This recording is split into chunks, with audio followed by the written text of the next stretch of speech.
This presentation is on cybersecurity scanning in the JT-NM tested program using NMAP and OpenVAS. The Joint Task Force on Networked Media, or the JT-NM, sponsors the JT-NM tested program. In this program, vendors are awarded badges for meeting certain criteria established in different test plans. Security scanning using the OpenVAS security scanner has been part of test events since 2018, and results have been made public, although those results are anonymized. However, vendors get detailed reports on their own equipment. The JT-NM very much views this as a partnership between JT-NM and vendors to improve security of professional media devices. As of March 2020, the JT-NM tested event requires that self-testing of equipment for security vulnerabilities is a prerequisite in order to participate in the tested program. This presentation describes how you can perform a self-test of devices using OpenVAS and NMAP, but it doesn't tell you how to install those things and get a system up and running on your own. In order to do that, we suggest that you take a look at the how-to that's listed at the bottom of this slide.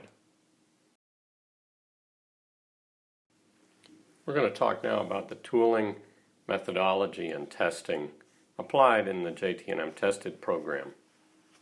For tooling, we use a combination of laptops and also an Intel NUC. This Intel NUC is a i5 dual-core, 16 gig of memory, 300 gig flash hard drive. This is more processing, memory, and drive space than you would ever need to run these. The operating system we use is Kali Linux, the rolling distribution, and we have found that this is the easiest and most reliable way to get OpenVAS and NMAP up and running quickly.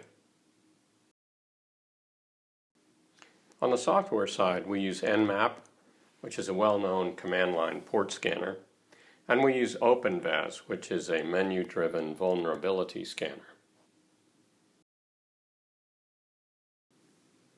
Many people have heard about NMAP, the port scanner, but some people may not have heard of OpenVAS. So why did we choose OpenVAS? A number of reasons. It has a solid reputation, it's open source, it's free, it's constantly updated. It has very good test coverage. As of January 2020, there are over 57,000 networked vulnerability tests, although not all of those are run. The exact tests that are run against a system depend on a number of factors, including open ports that are found and the tests that you specify to run. There's a very large support community available. And finally, it was recommended by the security professionals in the AMWA EBU Security Task Force. A quick word about the status of this regarding open source.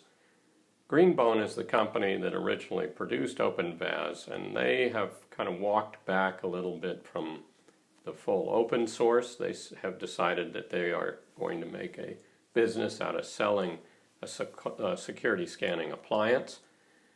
OpenVAS is still open source, and the people at Kali Linux have taken up the task of packaging that open source up and making it a lot easier to get up and running. Let's talk about the JT-NM self-testing workflow for cybersecurity testing. As we discussed, you'll be using two tools, NMAP and OpenVAS. NMAP is a command line tool, and the security test plan will give you the required parameters to enter into NMAP to perform the port scan. OpenVAS has a user interface, a graphical user interface. To start with, you're going to set up the scan targets using the IP address or host names that you're going to perform the vulnerability scan on using OpenVAS. Once you've done that, then you set up the scan task. You're going to execute the scan, and then you view the results. We'll show you all of that in a minute. NMAP is installed on Kali by default if you follow the instructions that are in the how-to listed earlier in this presentation. You'll need to be root in order to run the NMAP scan, and to become the root user, enter sudo space su space dash at the command line. Once you're root, you need to enter the NMAP scan commands exactly as they're specified in the test plan. The scan will run, and you'll see the results. To save the output, you'll run the same scan, but then you'll redirect the NMAP output to a file. The way that you do that is you enter the same parameters as you entered before, add a space, a greater than symbol, and then the file name that you want the output of the NMAP command to be saved to. Hit enter, the command will run, and then the file will be saved. Next, we'll cover how to use the OpenVAS vulnerability scanner. When you install OpenVAS, and you start it by entering OpenVAS-start on the command line, OpenVAS begins running a web server on your computer. We found that the easiest way to access this web server is to use remote desktop and connect directly to that computer desktop. Once you've connected to your scanner system's desktop, open a web browser and point it to localhost port 9392. When you do that, you'll see the web page shown on this slide, and you'll begin by entering your OpenVAS username and password, the one that you specified during the installation of OpenVAS. A couple of points here. It's very important to use the same username and password if you want to be able to aggregate your scans over time, see changes in your security system status, and maybe collect information on different systems and present that all together.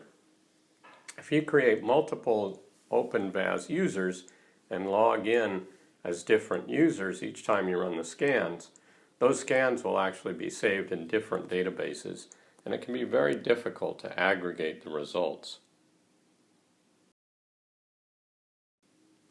Once you've logged in, you'll be presented with the dashboard view. Select Configuration from the menu bar at the top of the screen, and then choose Targets from the drop-down menu. Now we're going to specify exactly which systems we're going to scan. Click on the star at the upper left side of the screen to enter a new scan target.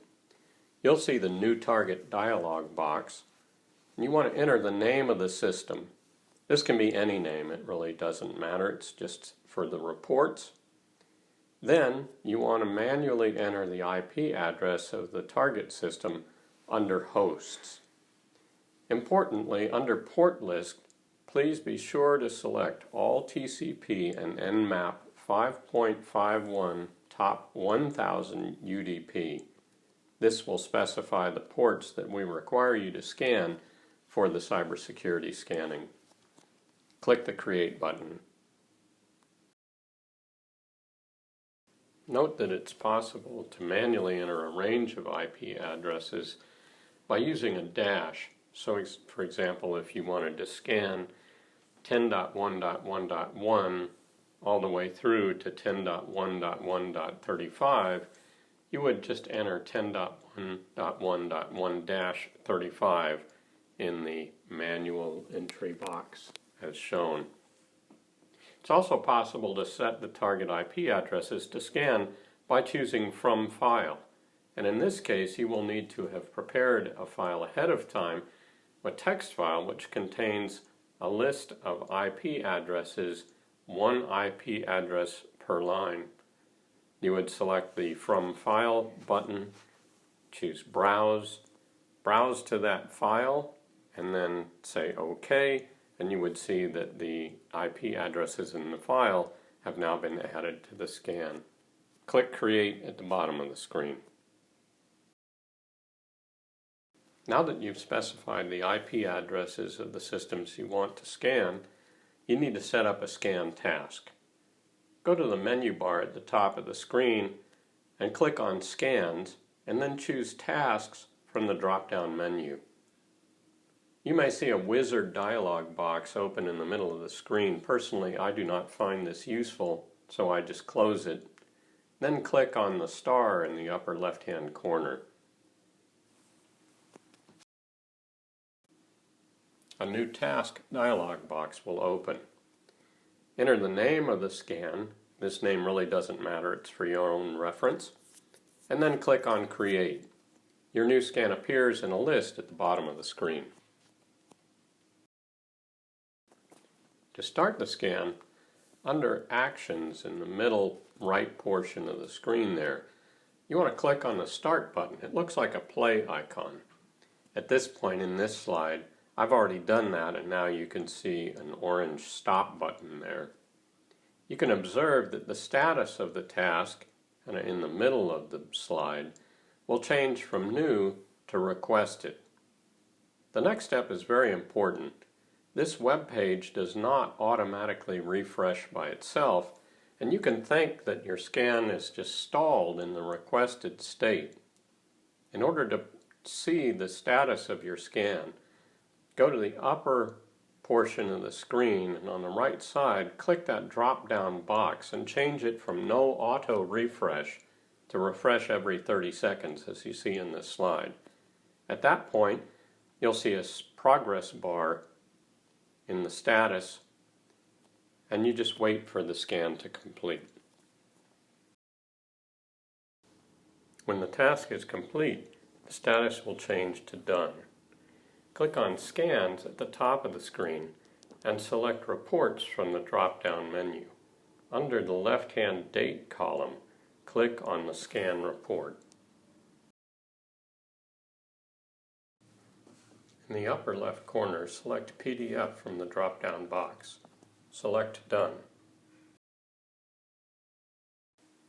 In the Download column in the Full Report row, as shown in the slide, select PDF from the drop-down box. Click on the download icon shaped like a down arrow to download the report. A dialog box will open. Choose the location to save the file and click OK. Submit the report per the instructions in the test plan. Now save the results in XML format. In the Download column in the Full Report row, select XML from the drop-down box. Click on the download icon shaped like a down arrow to download the report. A dialog box will open. Save the file on your computer. We recommend that you consult the report when preparing answers to the questionnaire contained in the cybersecurity test plan. We also think it's a good idea that you study the report. There's a lot of good information about the scans that were run and about what the results mean. Thank you very much for watching this presentation.